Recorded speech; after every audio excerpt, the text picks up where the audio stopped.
Mesdames et messieurs de la presse, bonsoir. Heureux de vous retrouver à nouveau dans le cadre de cet exercice de redevabilité qui se tient au lendemain de la réunion du Conseil supérieur de la défense élargie que le commandant suprême de Forces armées de la République démocratique du Congo et de la police nationale congolaise a tenu hier à la Cité de l'Union africaine. Vous avez tous suivi les détails du communiqué qui a été rendu public juste après.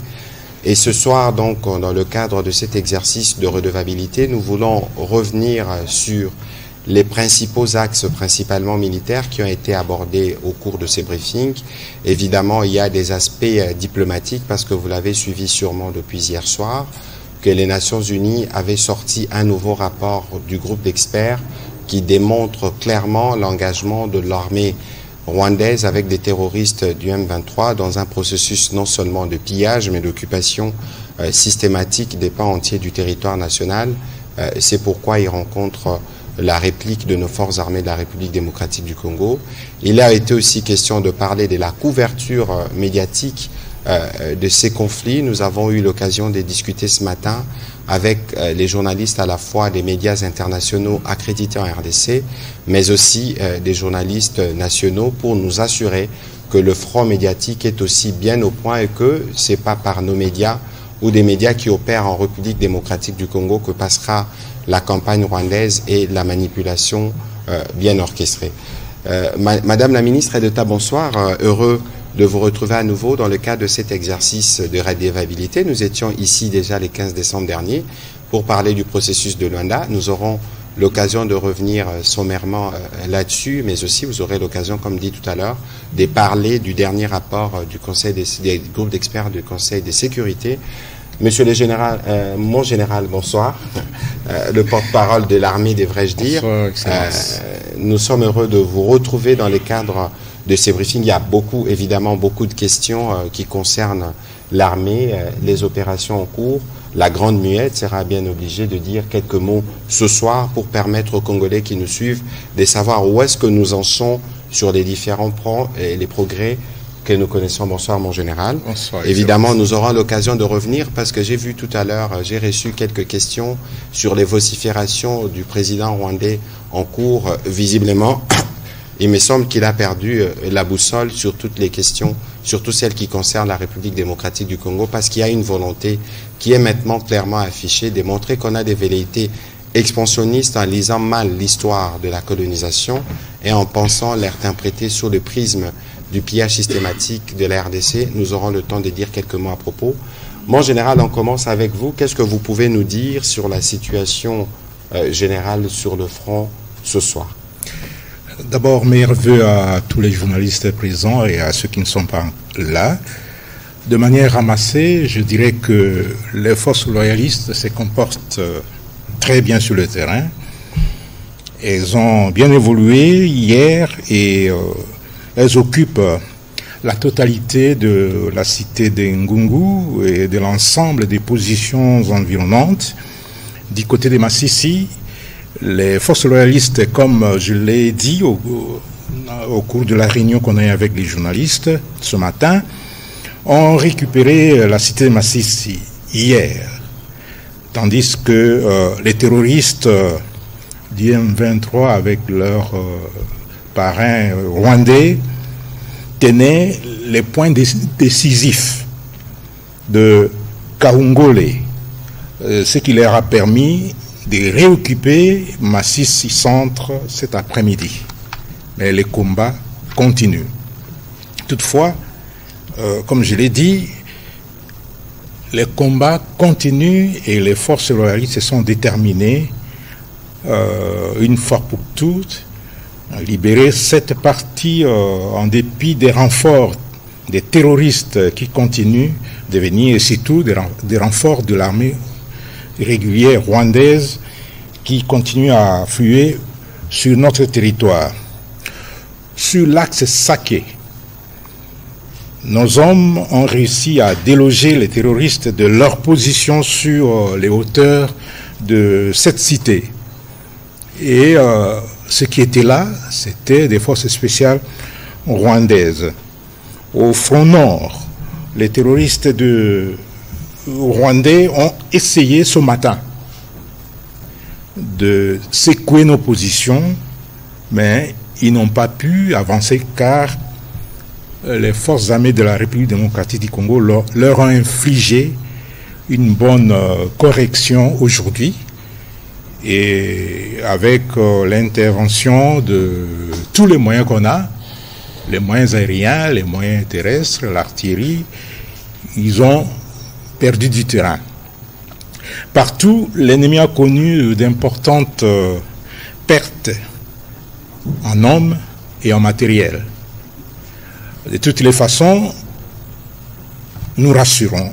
Les images sont un peu choquantes. On va demander de les flouter. Pour ceux qui nous suivent à la maison, ils pourront regarder les images des terroristes le matériel, les roquettes, les bombes qu'on a récupérées.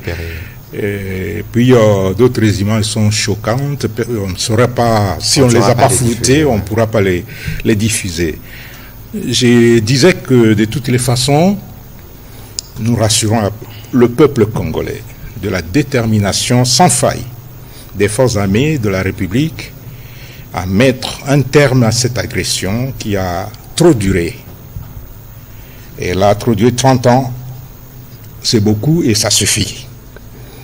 Notre souci et notre détermination sont de récupérer l'ensemble du territoire sous occupation des terroristes du M23 et surtout de leur mettre à penser, de libérer nos populations meurtries et de chasser de notre territoire les terroristes de l'armée rwandaise qui violent nos mères et nos sœurs, qui tuent et massacrent nos populations et qui volent et pillent nos ressources.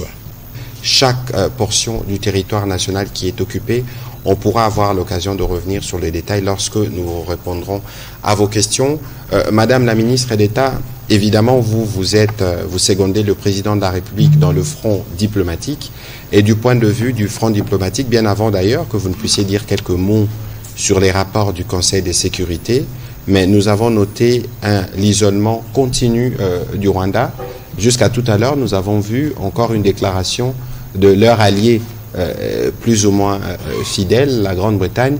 Qu'est-ce que vous pouvez nous en dire sur toutes les déclarations que vous avez pu enregistrer des condamnations des aventures rwandaises dans l'Est de la RDC?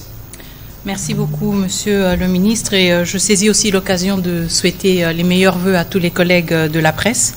En effet, je pense qu'on peut même retracer cela au mois de décembre, après le rendez-vous manqué, ou plutôt boycotté par le Rwanda du 15 décembre. Nous avons vu qu'il y a eu une succession de communications claires sur aussi la déception de plusieurs partenaires par rapport à la posture du Rwanda. À commencer par le 20 décembre, quand le nouveau mandat de la MONUSCO a été renouvelé. Il était très important de voir que dans le cadre de cette réunion du Conseil de sécurité, les États-Unis d'Amérique, mais aussi le Royaume-Uni, se sont prononcés contre l'ingérence du Rwanda, contre la présence des troupes du Rwanda, et l'ont fustigé de manière très publique à travers des explications de leur vote sur la résolution prolongeant le mandat de la MONUSCO. Il est important de noter aussi que depuis 3 ans de guerre, c'est la première fois que le Royaume-Uni a explicitement nommé le Rwanda dans le cadre du conflit qui sévit à l'est de la République démocratique du Congo. Je ne pense pas qu'il faut sous-estimer ou diminuer l'importance de ce signal fort politique et diplomatique à l'encontre d'un ancien ou d'un allié ou partenaire privilégié du Royaume-Uni, le Rwanda. Et comme vous l'avez évoqué, chers collègues, en effet, depuis le 5 janvier et surtout depuis la recrudescence de violences dans le territoire de Masisi et les violations continues du cessez-le-feu, nous avons aussi vu un bon nombre de déclarations, à commencer par les États-Unis d'Amérique, mais aussi l'Union européenne, la France, le Bureau de l'envoyé spécial des Nations Unies pour la région des Grands Lacs, la MONUSCO et, comme vous l'avez évoqué, aujourd'hui aussi le Royaume-Uni. Je pense que tout cela montre à quel point le Rwanda s'est isolé lui-même. L'Angola, merci.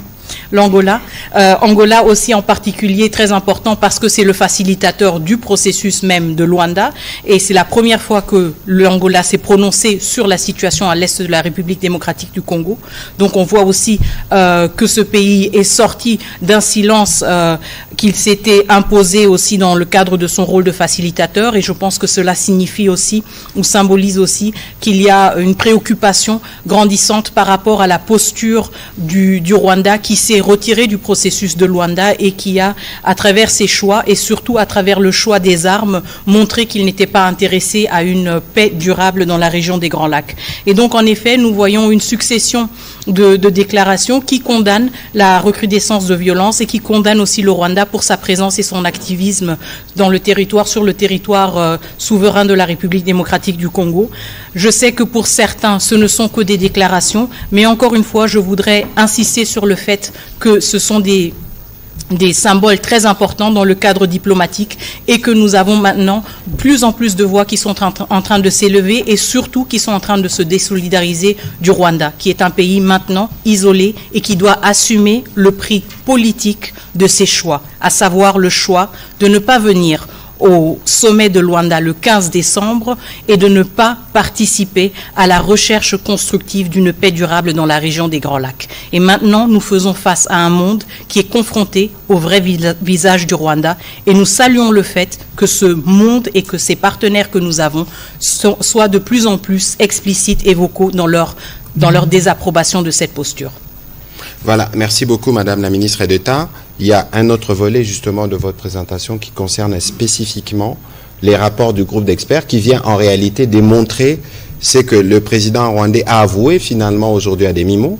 C'est pourquoi d'abord il n'est pas venu, mais lorsqu'il commence à faire des vociférations ou à remuer un passé colonial disant que les origines du conflit remontent à là, on comprend qu'ils sont dans une logique d'occupation et les rapports des experts le corroborent.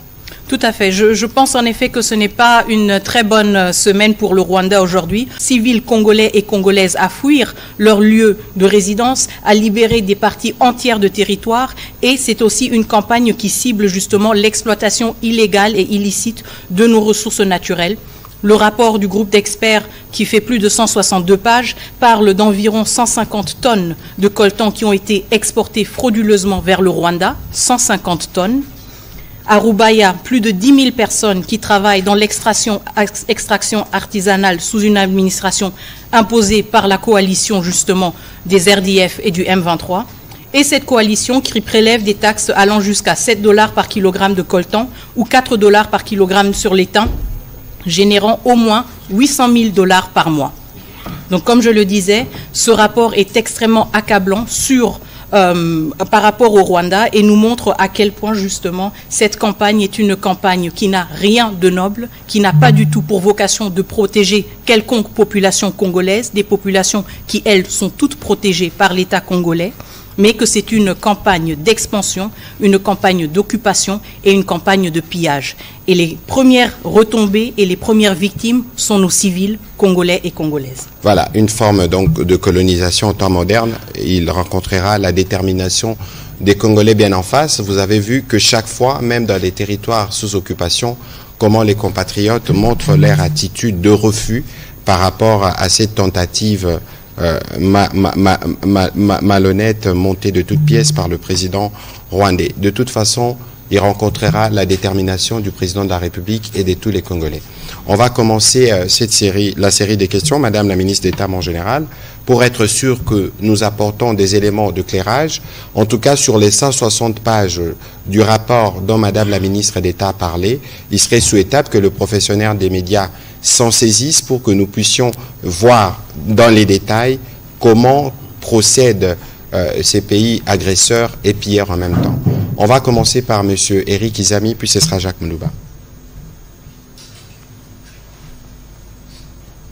Merci, Excellence, de la parole. Je crois qu'humblement, je peux user de la réciprocité au nom de mes collègues journalistes pour parler de vœux que vous aviez formulés chacun tout à l'heure. Nous avons ici en face de nous Madame la Mineta qui est sur le front diplomatique, vous-même sur le front communicationnel, et puis moi, général, sur l'armée. Alors, Aujourd'hui, les groupes d'experts des Nations Unies venaient de publier un rapport qui met en relief l'ingérence continue, mais aussi systématique, des affaires intérieures qui concernent la République démocratique du Congo. Alors, qu'en pense Kinshasa et comment renverser cette tendance pour que nous puissions quand même infliger une punition à ces groupes de terroristes rwandais? Alors, je suis heureux de vous entendre évoquer la panoplie des pays qui ont élevé leur voix, notamment aujourd'hui la Grande-Bretagne, pour condamner ce qui est fait chez nous par le terroriste rwandais. Mais pourquoi est-ce que les sanctions n'arrivent-elles pas pour finalement mettre à genoux ces sanguinaires, ces terroristes qui tuent, qui pillent, qui violent impunément? Et puis, je comprends, là je parle en tant que Congolais, non pas pour parler du journaliste que je suis ou que je voudrais être. Monsieur le ministre de la Communication et Médias, Patrick Muyaya Katembwe, finalement, il nous faut nous tous nous lancer ou nous mettre à l'eau pour batailler dur et défendre notre patrie, la mère patrie qui est aujourd'hui attaquée. S'il vous faut vous adresser aux Congolaises et Congolais qui nous suivent, comment est-ce que nous devrions nous comporter, notamment pour la communication? Parce que je me souviens de la phrase de Colette Brackman, qui est une Belge. Elle dit, je cite, « Le Congo n'a d'amis que le Congo lui-même ». Voilà. Merci pour vos questions. On va commencer par la ministre d'État et puis je pourrai réagir juste après. Merci beaucoup pour la question.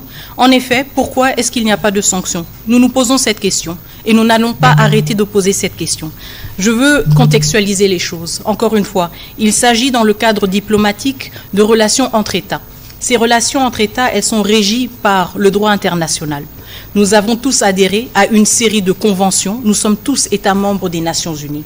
Et donc, notre plaidoyer et notre travail que nous menons et que nous allons toujours continuer à mener, c'est de montrer à quel point il y a une divergence entre le comportement du Rwanda et ses engagements internationaux. Encore une fois, en tant qu'État membre des Nations Unies, le Rwanda n'a pas le droit de violer notre intégrité territoriale. En tant qu'État membre des Nations Unies, en tant que signataire des conventions de Genève, il n'a pas le droit de bombarder des écoles, des camps de déplacés. Et nous n'allons pas arrêter de le rappeler. Mais le droit aussi doit être imposé et observé par les pays partenaires. C'est pour cela que nous menons un plaidoyer d'arrache-pied envers tous les partenaires et en particulier les membres permanents et non permanents du Conseil de sécurité pour montrer justement les violations du Rwanda par rapport à ce droit international. Et la deuxième question en fait qui se pose, c'est pourquoi est-ce que les autres pays membres des Nations Unies n'agissent pas? Ce qui est important, c'est que nous prenons tous ces pays-là pour témoins et nous n'allons pas arrêter de leur rappeler aussi qu'eux sont en train de manquer à leurs obligations devant le droit international. C'est le plaidoyer que nous menons, ce sont les démarches que nous menons. Spécifiquement pour la question du rapport du groupe d'experts, nous allons aussi adresser des recommandations spécifiques au comité de sanctions des Nations Unies.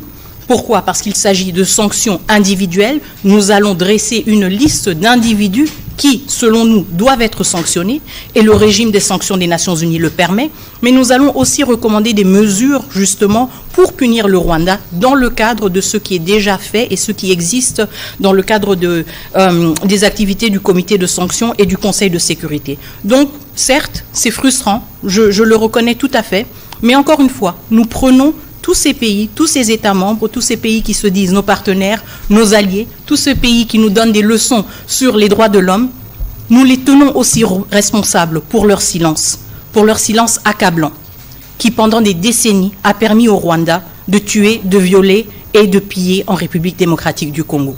Et l'histoire ne sera pas généreuse par rapport à leur silence.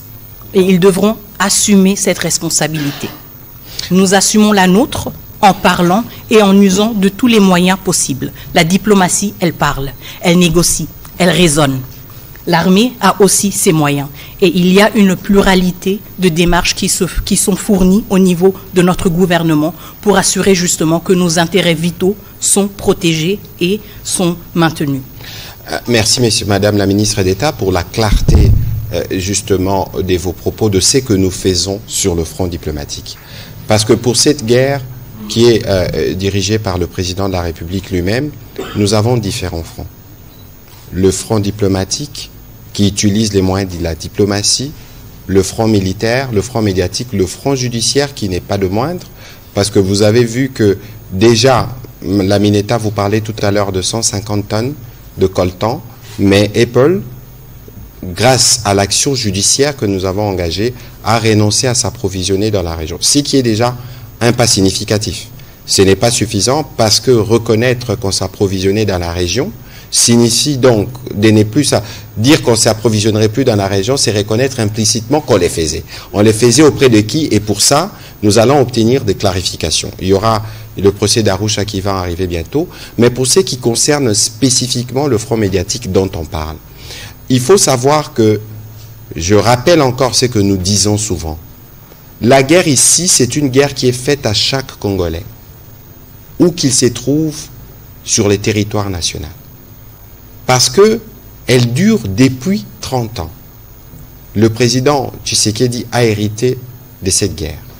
Et avec le président Tshisekedi, nous avons maintenant l'avantage d'avoir une stratégie claire que nous vous détaillons tous les jours pour que cette fois-ci, ça se termine une fois pour toutes, pour éviter des recyclages. Mais c'est en cela que Madame la ministre d'État et tous les négociateurs congolais sont fermes sur la question de la négociation avec les M23 parce qu'il est hors des questions que nous puissions ouvrir une quelconque forme de brèche pour recycler les problèmes de brassage et mixage. Finalement, c'est ce qui nous a permis de garder pour toujours, jusqu'à présent en tout cas, de traîtres au sein de notre armée. Et si on parle de mort, des peines de mort, c'est justement pour réprimer des comportements comme ceux-là.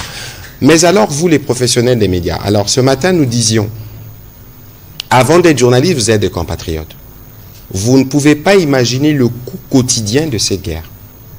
Vous ne pouvez pas imaginer ce que nous dépensons dans cette guerre pouvait générer comme profit, y compris d'ailleurs pour certaines entreprises pour lesquelles vous pourrez faire de la publicité.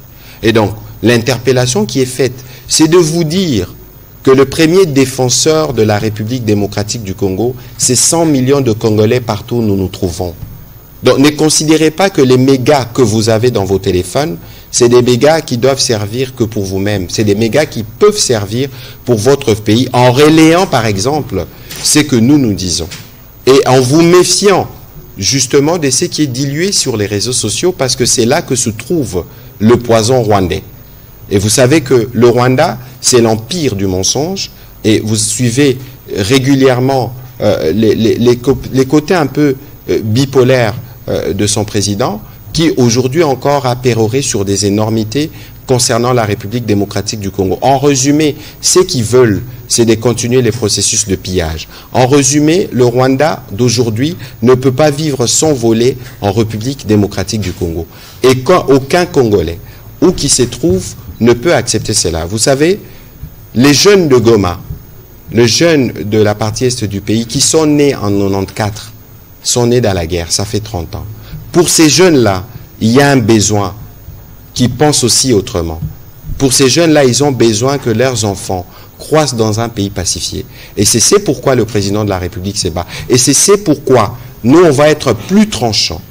On ne va plus laisser une quelconque forme de manipulation, une quelconque forme d'intrusion rwandaise dans notre opinion et dans notre environnement, quel que soit le canal, média ou pas, parce qu'il est temps pour nous de nous assurer que nous continuons chacun en ce qui le concerne en train de faire notre part pour mettre fin à cette guerre d'agression et nous y arriverons.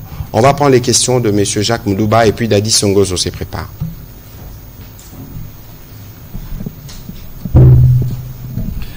Merci. 3 petites questions. Je commence par le porte-parole de l'armée.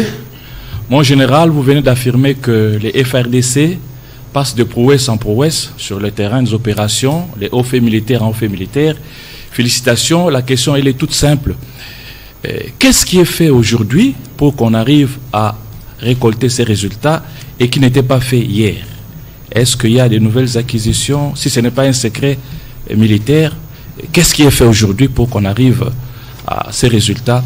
Au porte-parole du gouvernement, vous venez de l'évoquer tout à l'heure, et après avoir interpellé, je crois, le CESAC, RFI, TV5 Monde, aujourd'hui, dans un tweet, c'est le ministre d'État à la Justice qui promet la peine de mort aux journalistes, aux religieux, aux politiques, aux politiciens qui relaieraient les informations de l'ennemi du M23. Alors, cette manière de faire, monsieur le ministre, porte-parole du gouvernement, est-ce qu'on ne va pas droit vers la dérive dictatoriale ou vers les musellements de la presse dans un état dit de droit? À la ministre des Affaires étrangères, nous avons suivi tout à l'heure le rapport d'experts, accable le Rwanda, bien entendu, et par rapport à ça, quel peut être l'avenir du processus de Luanda quand on sait que, vous l'avez dit, le président rwandais recourt à l'histoire, à l'héritage colonial pour justifier un peu ce qu'il est en train de causer comme acte en République démocratique du Congo. Alors, est-ce que ça vaut encore la peine de continuer avec le processus de Luanda? Et par rapport à l'Ouganda voisin, si on suit un peu les déclarations du fils Museveni, je crois le chef d'état-major général,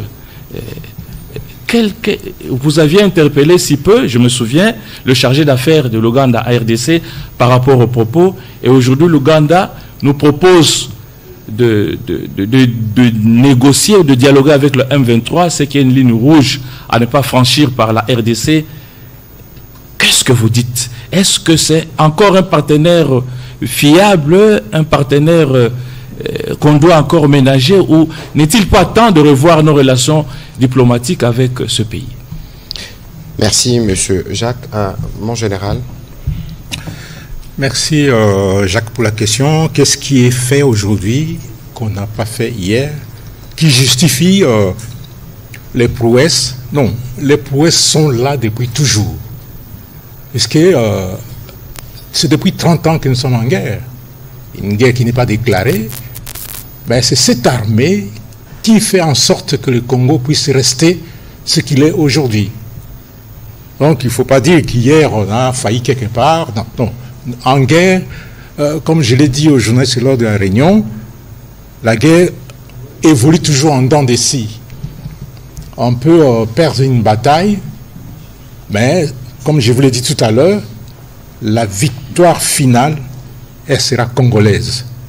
Et cette armée, c'est une armée qui est déterminée à assurer l'intégrité territoriale de notre pays, à défendre nos frontières et à protéger les personnes, les habitants du Congo, donc le peuple congolais et tous ceux qui ont choisi le Congo comme leur deuxième patrie.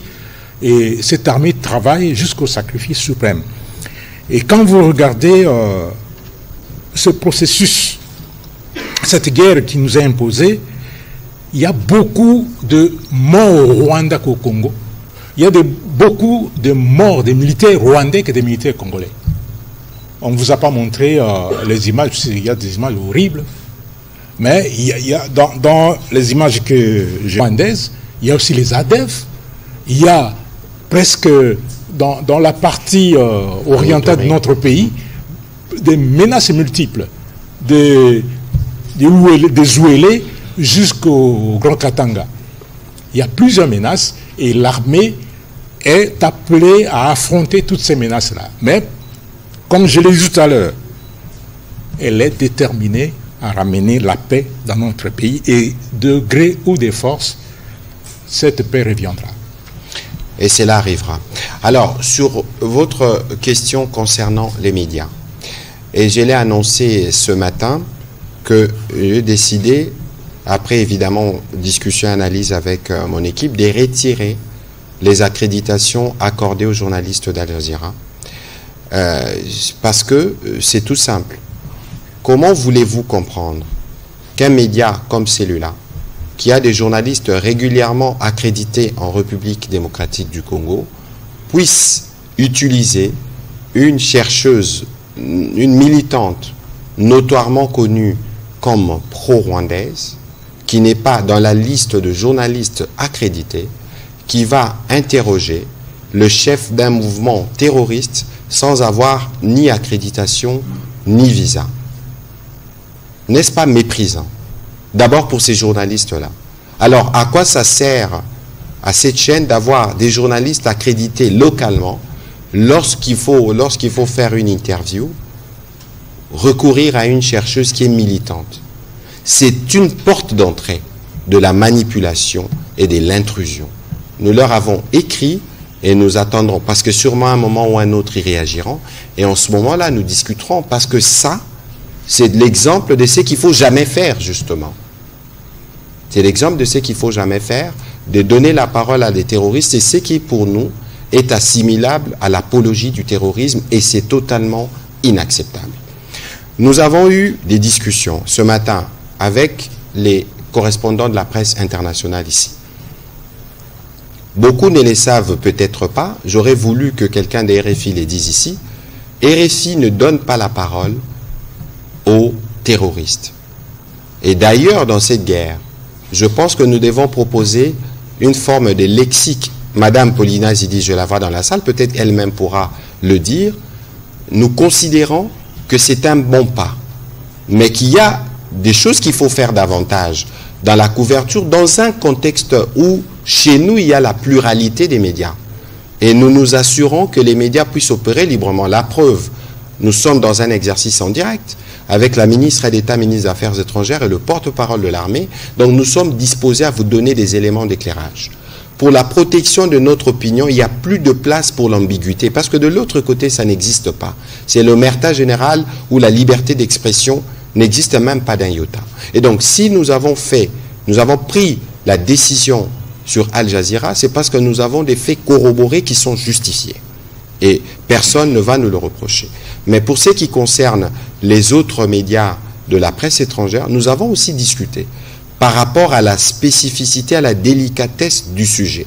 Le Congo, la RDC représente 60% du bassin d'audience de RFI, France 24 ou TV5. Et 60%, c'est énorme lorsque vous êtes un média. Et les Congolais, dans leur grande majorité, si pas tous les Congolais, ne veulent pas du Rwandais, du militaire rwandais, des agissements du président rwandais sur notre territoire.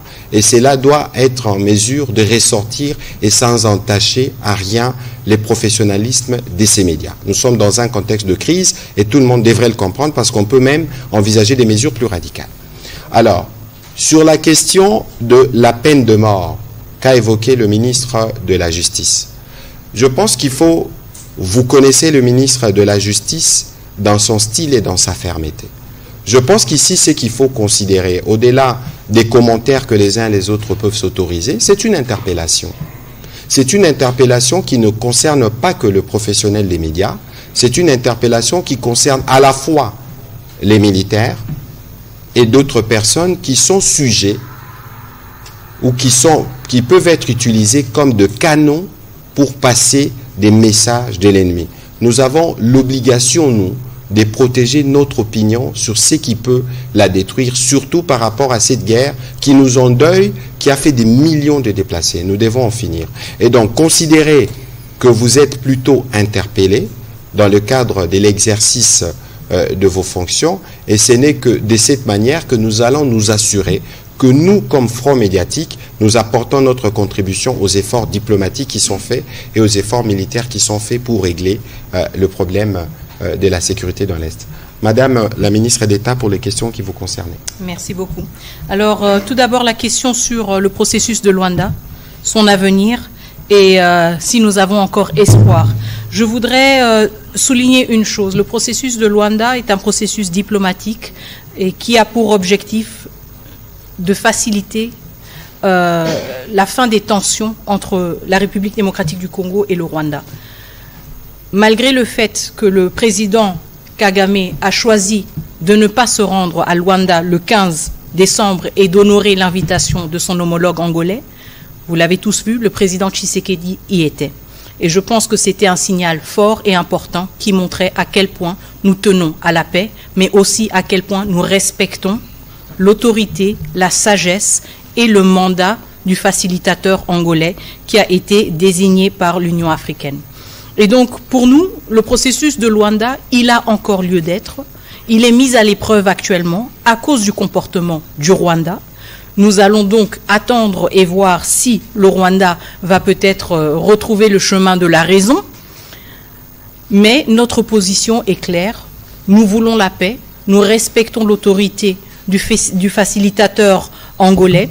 Et si le processus de Luanda devait reprendre Et si le processus de Luanda devait reprendre en nous donnant des raisons fiables, si vous voulez, d'y faire encore confiance, nous allons retourner à Luanda. Nous avons toujours insisté que la solution à ce problème, la solution diplomatique se trouverait uniquement à Luanda.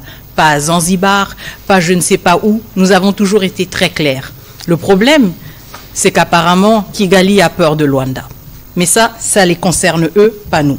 La deuxième question par rapport au général Muhoozi est nécessaire.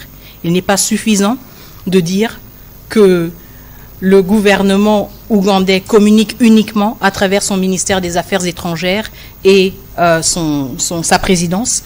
La réalité, comme vous l'avez dit, est justement qu'il y a des individus qui se permettent de faire des commentaires et de faire des déclarations qui sont complètement décontextualisées, qui portent préjudice aux efforts et à la stabilité sensible de la région.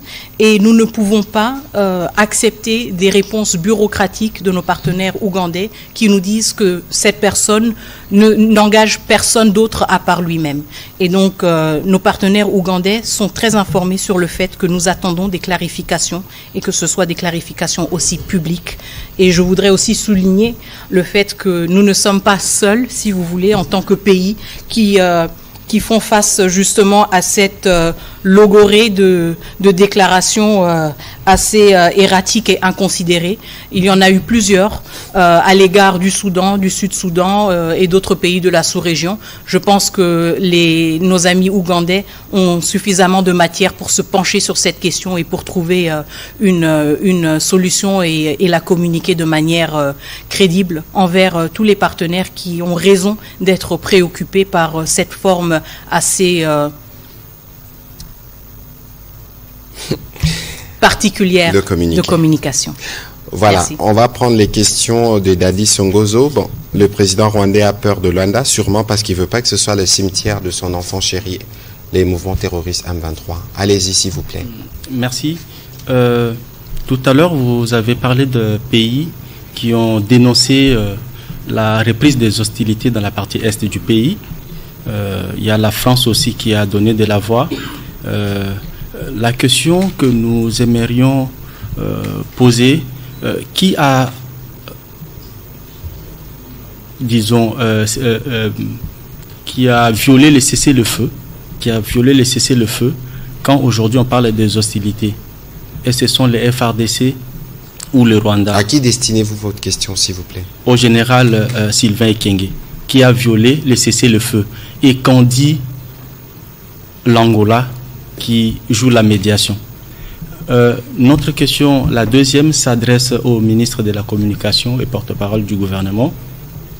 Il y a eu une réunion du Conseil supérieur de la défense et les médias ont été, je ne parlerai pas de criblés, parce qu'il y a une responsabilité des journalistes dans ce qui se passe, selon ce que vous nous avez dit ce matin. Quelles sont les dispositions prises pour permettre aux journalistes de pouvoir travailler professionnellement, c'est-à-dire avoir les informations de part et d'autre sans se tirer des ennuis, parce que c'est de ça qu'il s'agit. Merci. Merci. Mon général, Madame la ministre d'État, je pense que sur la première question destinée au général, sur la violation du cessez-le-feu, vous pourrez le compléter en ce qui concerne le mécanisme de suivi justement qui se charge de superviser tout ça. Allez-y, mon général. Oui, merci, mon ami. Je suis ni politique, ni diplomate, je ne suis que militaire. Mais la première réponse que je dois vous donner, c'est que vous connaissez qui a violé le cessez-le-feu. Vous, tel que vous êtes là. Vous connaissez qui a violé le cessez-le-feu. Vous êtes sur le front médiatique, obligatoirement. Vous connaissez qui a violé le cessez-le-feu et c'est exactement les Rwandais. Madame la ministre d'État vient de nous le dire ici, que la RDC a toujours respecté ses engagements. Et ce n'est pas la première fois qu'on a connu le cessez-le-feu. La RDC a toujours respecté sa parole et ses engagements, mais c'est les Rwandais, et surtout Paul Kagame, qui ne respectent rien. qui ne suit que ses instincts. Et ce sont les Rwandais qui ont violé le cessez-le-feu, qui ont commencé à nous attaquer. Et nous, on ne peut pas croiser les bras, nous avons réagi et nous le faisons de la même manière. Et d'ailleurs, quand je répondais à la première question, j'espère que vous avez vu cette image dans les réseaux sociaux. Un colonel rwandais, le lieutenant-colonel Nzitonda, qui s'est pendu. Il s'est pendu et avant de se pendre, il a laissé ce message qui est un testament. Et mon secrétaire particulier qui parle correctement anglais l'a traduit. Et ce message dit ceci, testament du lieutenant-colonel rwandais Jacques Nzitonda. Je m'appelle lieutenant-colonel Jacques Nzitonda. J'ai décidé de mettre fin à ma vie à cause du traitement du leader de mon armée. Qui est le leader de son armée? C'est Paul Kagame. Je n'avais pas prêté serment pour venir mourir au Congo, plutôt de servir mon pays, non pas d'être envoyé au Congo. Nous sommes en train de voir comment nos militaires rwandais sont en train de mourir sans raison. Désolé ma famille pour toute chose. Je sais que vous aurez mal, mais je n'ai pas de choix que de partir. Il a écrit de partir, mais entre guillemets, entre parenthèses, mourir. Parce que si je rentre au Rwanda, je serai tué. Nous allons nous rencontrer à la prochaine étape. Nous nous sommes entrés dans l'armée pour combattre, non pas pour combattre les Congolais, mais plutôt pour défendre notre pays partout où il y a trouble. Ça, c'est son testament. Et c'est pour vous dire que nous, dans notre pays, nous avons la culture de respecter la parole donnée et de respecter les engagements. Mais les Rwandais, et surtout pour Kagame, je l'ai dit une fois, pour manger avec lui, il faut avoir une longue fourchette. Plutôt une fourche. Voilà, bonjour Madame la ministre d'État. Il y a un mécanisme de vérification justement sur ces cessez-le-feu, violés, pas violés, par qui.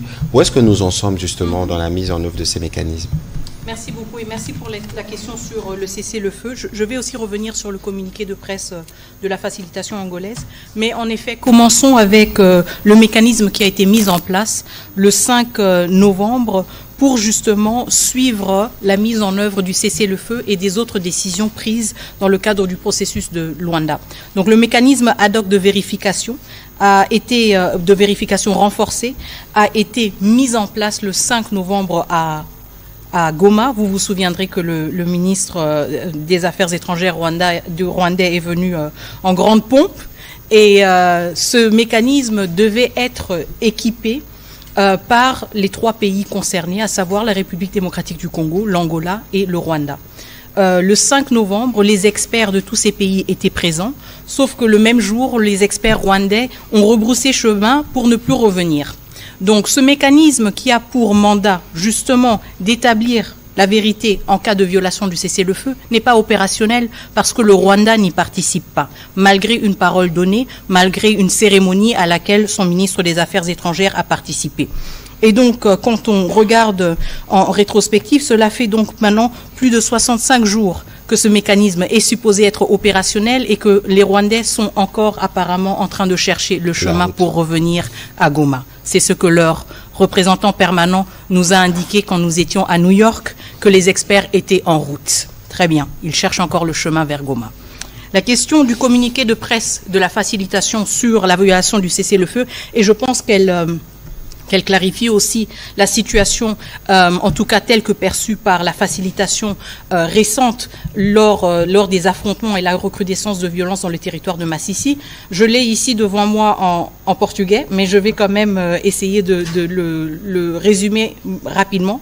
Le gouvernement de la République d'Angola regrette de forme la plus énergétique la reprise ou la prise du territoire de Massissi, province du Nord Kivu, par le mouvement du M23, qui a eu lieu le 4 janvier 2025. Donc c'est clairement attribué au M23.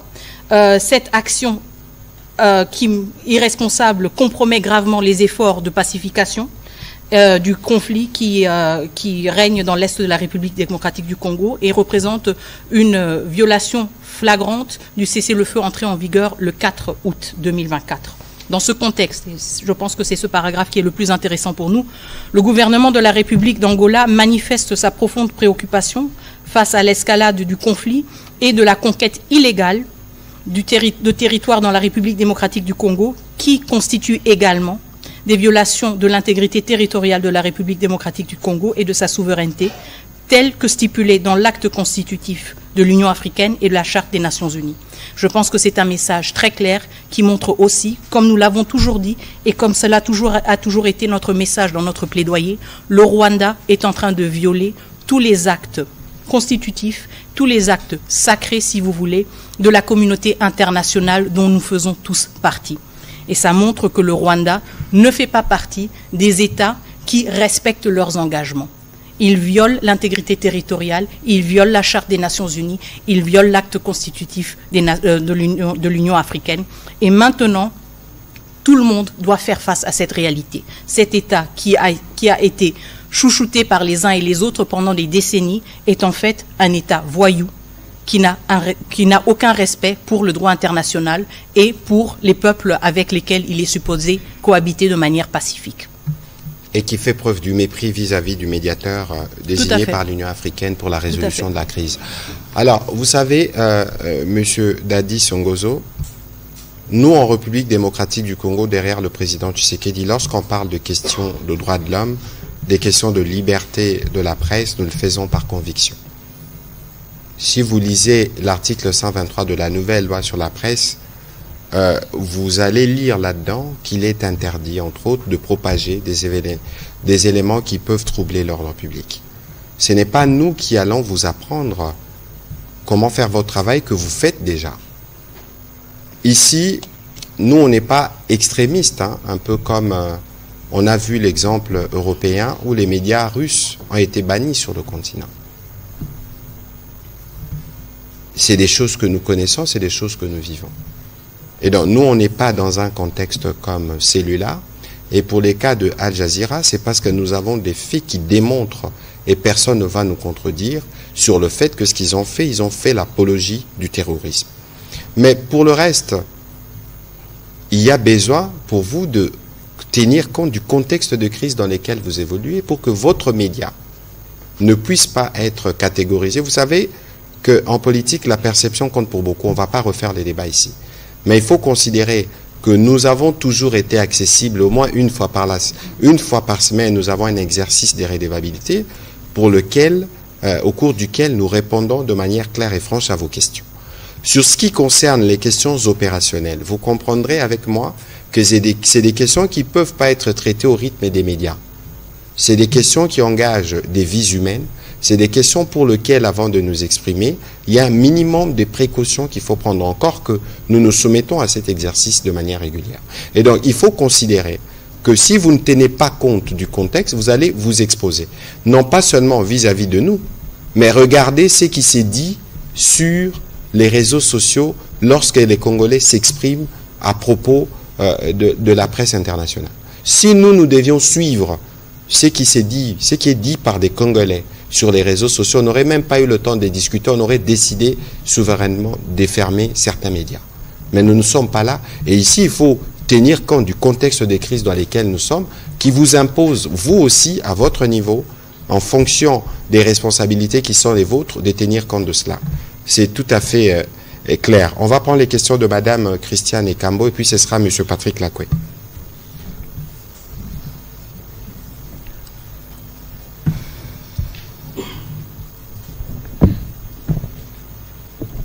Merci, monsieur le porte-parole. Ma question s'adresse au porte-parole militaire. Général, je voudrais que vous puissiez nous dire ici le document qui circule sur Internet, signé apparemment par vous, qui date du 4 janvier. Est-ce que vous avez vu ce communiqué de presse? Est-ce que c'est bien vous qui l'avez signé? Il s'agit, moi je regardais ce document, mais c'est l'entête qui m'a fait tiquer. Alors, c'est un document qui porte sur quoi? Le document dit ceci. Communiqué de presse au numéro du 4 janvier, les forces armées de la République démocratique du Congo considèrent avec amertume la création par une certaine dame nommée Yvette Ziguiré d'un compte WhatsApp avec identifiant et photo du lieutenant-général Banza. C'est-à-dire que ce compte-là parlait déjà du général Banza et que les forces armées de la République démocratique du Congo mettent en garde tous les officiers et leur demandent de ne point prendre en considération les messages envoyés par ce compte, fabriqué par cette dame au service de l'agresseur rwandais et du M23. Elle rappelle que les réseaux sociaux ne font pas partie des outils de transmission de messages par les forces armées de la RDC. Ce cas n'est pas isolé. Le lieutenant-général Massoundou Pacifique, commandant de la 3e zone de défense, et autres hauts cadres de l'armée sont également victimes de cette pratique de l'ennemi. Fait à Kinshasa le 4 janvier 2025, signé porte-parole des forces armées de la RDC. Qu'est-ce que vous en dites? Le document est authentique, madame. C'est moi qui l'ai signé. Il y a un cachet, il y a ma signature, il y a l'entête du porte-parole de l'armée. Et le document est authentique. Je ne sais pas. Vous savez que le Rwanda a une armée numérique. Et on a un problème aujourd'hui avec le brouillage de l'espace aérien de Goma, qui risque de causer une catastrophe aérienne dans cet espace-là, du bruit à partir de Gisenyi. C'est de la même manière qu'ils sont en train de fabriquer des faux comptes WhatsApp ou Twitter ou je ne sais quelle structure au nom des officiers de l'armée. Et c'est pourquoi nous avons alerté et mis en garde, puisque nous avons nos canaux de transmission des messages officiels. Nous ne transmettons pas nos messages officiels à travers les réseaux sociaux. Nous avons notre réseau de l'armée pour transmettre nos messages. Mais il y a des messages, des ordres qui sont donnés à travers ces plateformes numériques, alors que ça ne peut pas être militaire. Les militaires ne donnent pas les ordres à travers les plateformes numériques. Nous avons nos réseaux, nous avons tout un service, un corps des troupes de transmission qui existe dans notre pays et qui a mis en place des réseaux de transmission des messages, des réseaux codifiés et des réseaux qui sont sécurisés.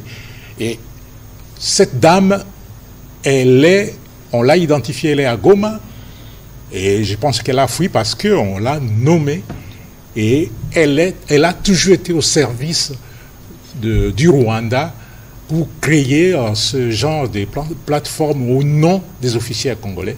Et nous avons effectivement, ce message, c'est un message qui est authentique et officiel. Alors c'est ici les lieux de rappeler ce que nous disons toujours. Parce que nous sommes disponibles pour communiquer.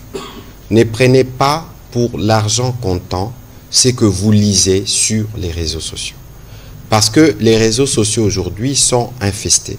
Ce n'est pas pour rien que lorsque nous parlons aux professionnels de médias que vous êtes, nous parlons du front médiatique pour attirer l'attention. De toute évidence, nous sommes disposés, lorsqu'il y a des informations, à les vérifier, à les authentifier. Abstenez-vous de partager tout ce que vous lisez sans vérifier auprès de sources que vous connaissez. Parce que c'est aussi par là que passe la manipulation. Alors, on va prendre les questions. Excellence, il y a même un faux compte au nom des FARDC, armée officielle. Hein, il y a le honorable Eric m'a envoyé un message aujourd'hui. J'ai promis de lui envoyer les comptes numériques des FARDC, hein, qui sont officiels, qui sont certifiés. Les autres comptes que vous voyez au nom des FARDC sont des comptes pirates. De toute évidence, nous allons continuer à travailler étroitement avec l'armée, mais aussi avec les médias pour apporter des réponses claires. Alors, on va donner la parole à M. Patrick Lakoya, M. Jesper Labunda. Ensuite, on prendra une question en lingala et on clôturera, Madame la ministre d'État, en lingala pour le général et en anglais pour vous, pour le public anglophone qui nous suit, parce qu'il est important aussi que les messages puissent passer dans la langue de Shakespeare. Allez-y, s'il vous plaît. On prendra, après celle de M. Jesper Labunda, les questions en lingala. Ce sera Jimmy Mukendi et on terminera cet exercice.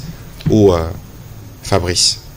Allez-y, s'il vous plaît. Merci beaucoup, Excellence, pour la parole. Madame la ministre, dans la vague de condamnations et des pays qui se prononcent contre la présence rwandaise en RDC, n'est-il pas aujourd'hui le temps pour la RDC de demander un embargo d'armes contre le Rwanda, puisque la RDC, pays souverain, pays agressé, a eu à subir cet embargo jusque récemment. Il y a eu levé d'embargo. Est-ce qu'il n'y a pas lieu aujourd'hui que la RDC puisse demander cet embargo pour empêcher le Rwanda de soutenir ces terroristes M23? Au général porte-parole de l'armée, est-ce qu'on peut avoir de manière chiffrée le nombre de victimes des terroristes rwandais du M23 à ce jour? Parlons au moins des derniers affrontements qu'il y a eu. Monsieur Jesper Labunda. Merci pour la parole accordée. Monsieur le ministre, porte-parole du gouvernement, vous ne cessez de sensibiliser le média, mais également l'opinion nationale sur les informations qu'il faut vraiment prendre avec beaucoup d'attention sur les réseaux sociaux. J'allais un tout petit peu poser la question, c'est un plaidoyer au porte-parole de l'armée. Est-ce qu'il n'y aura pas moyen que l'armée puisse nous fournir des images de terrain au lieu de nous laisser dépendre des images des réseaux sociaux dont on ne sait pas vérifier l'authenticité, moins encore le niveau de fiabilité? Madame la ministre, c'est un fait. Le processus de Luanda est dans l'impasse. Nous avons appris que l'envoyé spécial du secrétaire général des Nations Unies préconiserait la tenue d'un sommet extraordinaire sur la situation sécuritaire dans l'Est. Est-ce que la diplomatie congolaise est-elle d'accord de cette initiative? Voilà, on a enregistré, on prend celle en lingala, comme ça on est sûr de faire une économie de temps interminée avant l'heure du journal. Allez-y, monsieur Jimmy. Merci beaucoup, Excellence. Je suis Jimmy Mukendi, pour le code de KNB Kinshasa Nabiso. Maman ministre d'État, ministre il y a Affaires étrangères. Makambo wanda ke kosala na Luanda, soki tolandi ba déclaration ya ba oyo bazali banguna topé ba bazali ko bundisa biso tokoki koloba ke match esili match baby. Donc makambo nyonso banda ke ne kosala kuna esimbi te. Position ya République démocratique du Congo lelo tant que kozala to, mais position ya République démocratique du Congo et koki kozala nini par rapport ya position wana ya ba Rwandais topé ya ba oyo bazali ko bundisa RDC. Question na ministre Mouyaya. Excellence, tozali komona ba média ya libanda ndenge bazali ko vilipande topé ndenge bazali ko bunda na sima ya bato bazali ko bundisa RDC. Parce que guerre ezali pe médiatique bazali ko appuyer ba troupe oyo bazali ko bundisa RDC. Ba média wana okokanga bango kan parce que soki biso ba média na biso toke moi libanda beaucoup de canne la biso ko boma ba peine de mort na ba journaliste mais bato wana o bazali banda o to benga abusivement ba médias internationaux o bazana ba ba médias étrangers pour biso pe to bima li banda to ça international mo kolonini bokozo ba mesure o to komona que mboka na biso pe et sali quelque chose pour na ko protéger bande ko na biso bazali ko kufa kuna na est. Merci. Ndeko Fabrice Motuna Suka. Matondi mingi Thomas Patrick Muyaya Zambina li na Motuna moko na molobeli ya mampinga ekolo Congo démocratique solo ekosala nsai na motema na baimboka komona bilili ndenge nini mampinga makobunda na bopikiliki nyonso pona ko batela bongo baye ekolo Congo démocratique solo balinko eba bamboka boni oyo bobotoli ya sikisiki penza pe biteni ya mboka nini o etikali pona ko botola na Thomas Patrick Muyaya molobeli ya mbula matari ekolo Congo démocratique baimboka bakomona obilili ndenge nini mukambia ekolo ya kala akoyingela bongo na Addis Abeba koyamba bayi Congo mususu bayi opposition nzokande Congo ekopelo be moto mbaro nini tope masolo nini oyo mwana mboka Kabila akosolola na ba opposant na libanda mboka bozali na problème na ye tope azali libre kozonga na pays na ye ndenge alingi est-ce que azana exil na mitoma koyangela kamambia bapaya mituna miko tuna maebele baimboka mingi bayebi ke olobaka lopoto nzoko nde babosani pe obeta kalingala malamu na mekaka omekaka matondi mingi me bali koyeba mbano nini oyo ministère na yo oyo kopesa na bapaya oyo bazali bongo ba journaliste o ba ko bebisa lokumu ya ba journaliste na kati ya République démocratique du Congo matondi mingi. Merci. Mon général, nous commencerons par vous.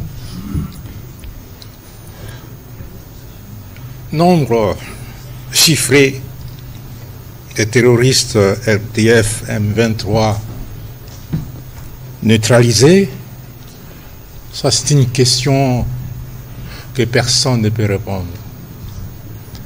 Même eux-mêmes, des fois, ils ont des difficultés pour répondre à cette question. Il n'y a que les gens qui peuvent compter les morts qui peuvent répondre à la question avec exactitude. Mais c'est que nous pouvons vous dire, et comme je l'ai dit et je le répète, il y a la guerre, c'est un jeu de la mort. Quand vous voulez la guerre, c'est que vous voulez la mort. Et la mort n'est pas que chez les agressés, la mort est aussi chez l'agresseur. Et surtout que la guerre se passe où? Sur notre territoire. Effectivement, il y a des gens qui sont assassinés, nos populations, il y a des massacres, mais dans le cadre des opérations militaires, il y a beaucoup plus de morts rwandais que congolais. Pour preuve, je venais de vous lire le testament du colonel Nzitonda, qui n'est pas congolais, qui est rwandais. On vient de vous montrer les cercueils, et au Rwanda, il est strictement interdit de faire le deuil. Et nous avons nos gens qui sont là, qui nous envoient les images. Si vous voulez avoir les images, on peut vous les partager. Une autre image est là, ce sont ces cercueils qui sont en train d'être acheminés pour être enterrés. Et on a d'autres, j'ai remis beaucoup d'images des corps calcinés, des corps mutilés par les bombes de l'aviation. Et nous, on n'est pas là pour compter leurs morts, c'est à eux de compter leurs propres morts. Image de terrain, oui, c'est pas facile. C'est pas facile parce qu'on s'affronte et amener les journalistes, par exemple, dans la partie sud du territoire de Lubero, j'avais un lieutenant qui était sur place. Et j'ai aujourd'hui un colonel, le colonel Makazuka, que vous connaissez, qui est là et qui nous envoie les images. Vous avez vu comment il a présenté le militaire des forces spéciales rwandaises qui a été capturé au front. Et aujourd'hui, il y a une équipe qui est descendue avec les médias nationaux et internationaux. C'est le colonel Ndjike qui est descendu avec eux sur le terrain. Et dès demain, il va nous envoyer les images qu'on mettra à votre disposition. Mboka boni tobotoli, biteni kani etikali, otobotolo, eza mboka na biso. Détermination na biso ezali ete ata millimètre moko ya ekolo na biso etika na maboko ya monguna te. Nyonso toza kosalaka eza mpona koatteindre objectif wana. Toza kobunda mpo tobengana monguna alongwa na ekolo na biso.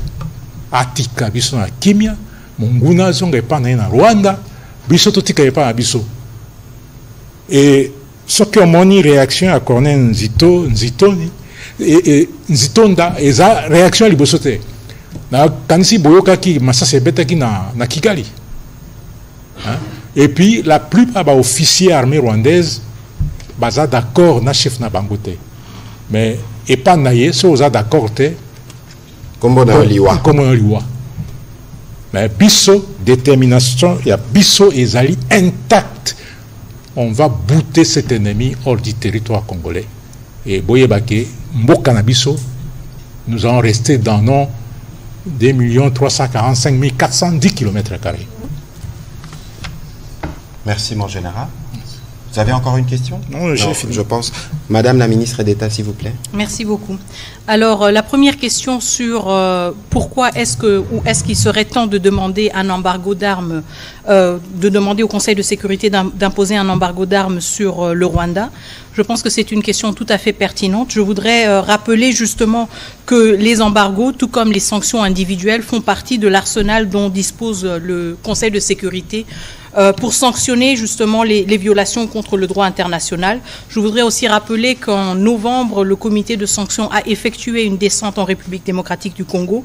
Nous avons eu l'occasion d'échanger avec eux et sans pour autant entrer dans trop de détails, parce que vous comprenez aussi que certaines démarches se font à travers d'autres canaux qui ne sont pas nécessairement toujours publics. Je peux vous rassurer que nous sommes en train d'exploiter toutes les voies et toutes les avenues et toutes les options justement pour exiger des sanctions plus fermes contre le Rwanda et pour exiger aussi une diversification, si vous voulez, en termes des outils et des instruments qui sont utilisés par le Conseil de sécurité pour contribuer à une pacification de la région et à un plus grand respect du droit international. Donc soyez rassurés que cette question est une priorité pour nous, même si nous ne communiquons pas toujours de manière public là-dessus. Ce sont des efforts qui sont en cours et je pense aussi que le rapport du groupe d'experts nous donne encore plus de matière justement pour un plaidoyer plus robuste sur cette question et qui responsabilise les membres du Conseil de sécurité.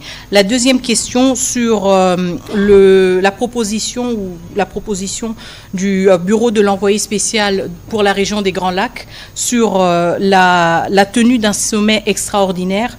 Je pense que le processus de Luanda a été le processus au cœur des efforts actuels diplomatiques. Je pense aussi que nous avons dû recourir au processus de Luanda parce que tous les autres instruments régionaux qui ont été mis en place pour la région des Grands Lacs n'ont pas fait preuve de résilience face à l'agression rwandaise, que ce soit l'accord cadre d'Addis Abeba ou que ce soit le pacte de la CIRGL. Nous avons une pléthore, une multitude d'instruments régionaux qui auraient dû contribuer à une paix et à une sécurité régionale.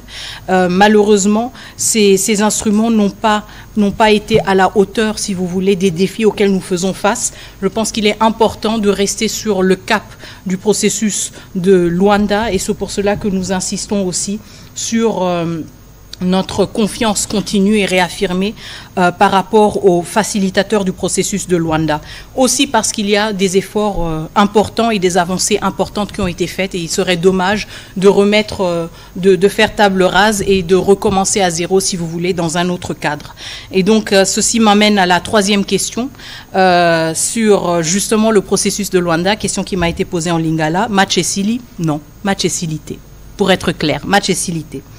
Parce que Biso Tozobunda, na ba front nyoso yango wana match esilite tozo bunda na front diplomatique tozo bunda na armée tozo bunda na front médiatique match ya Luanda esilite togo betango problème de ezali bakimaki bango nde bakimaki mais tozo zela bango na ba front nyoso donc match esilite eza mboka na biso eza ekolo na biso match esilite tokolia bango partout. Voilà. La quatrième question motuna ya ba journalistes internationaux et lokonini toko kiko sala je pense que collègue Nanga alekinga na mayele na question wana Patrick.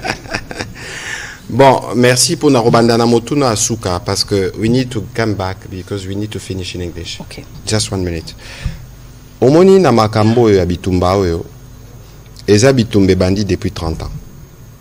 Jamais na mboka oyo tozala autant déterminé.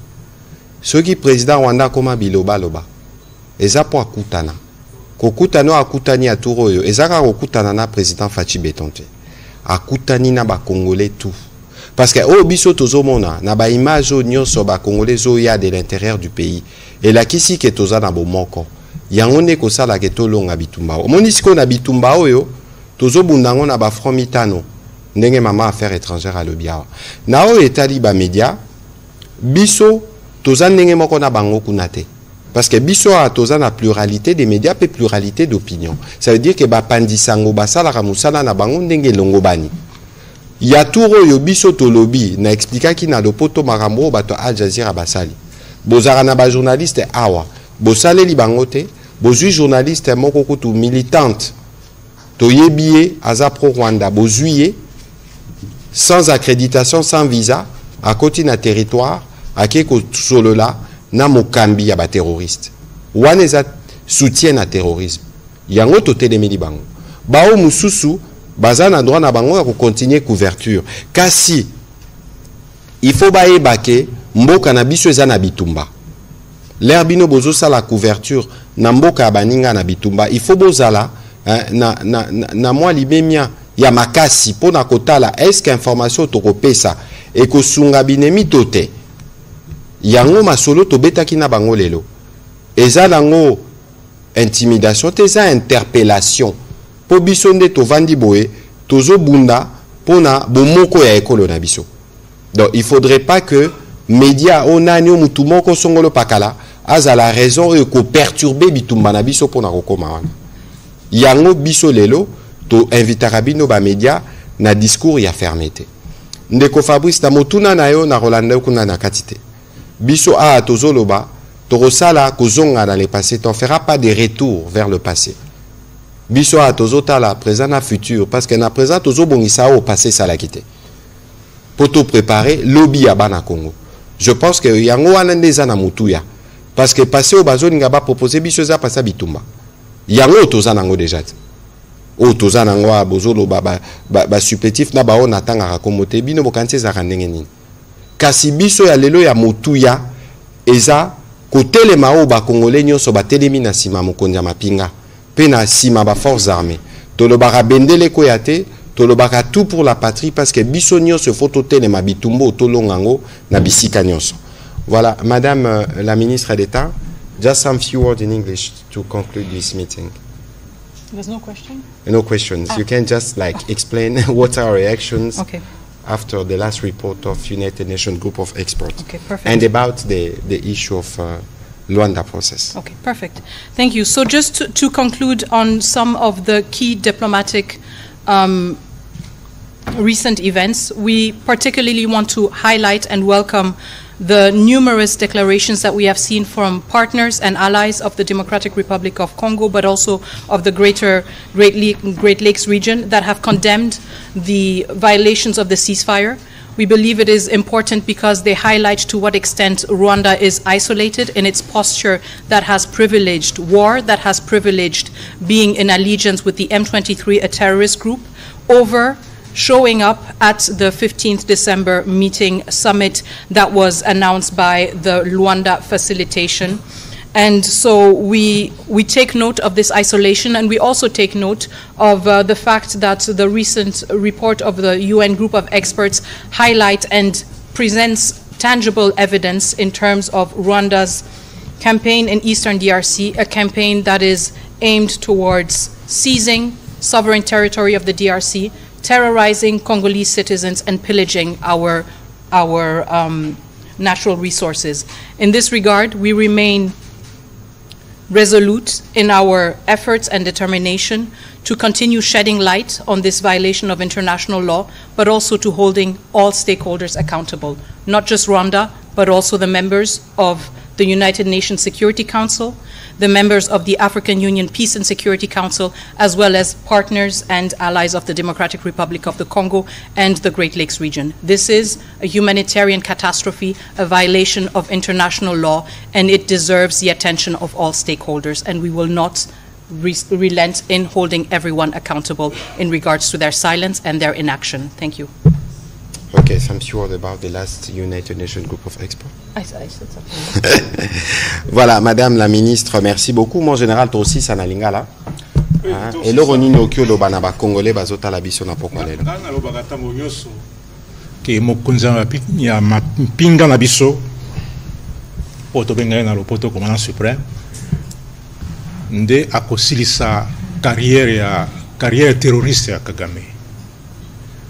Alors biso na bino toza mukumba ya kusunga ye po asilisa carrière ya Kagame, carrière na ye ya lolendo, carrière ya terrorisme et sila mukumba na eza epa na bino lokwa bapandisango mpe biso lokola babundi mpe oyoki mama ndenge ya lobi maman ministre d'État ndenge alobi na epai na ye na diplomatie et puis général civil na biso akokamba biso na communication biso nde tokosunga mokonzi ya mboka na biso mokonzi ya mampinga po tosilisa carrière ya terroriste munene wana.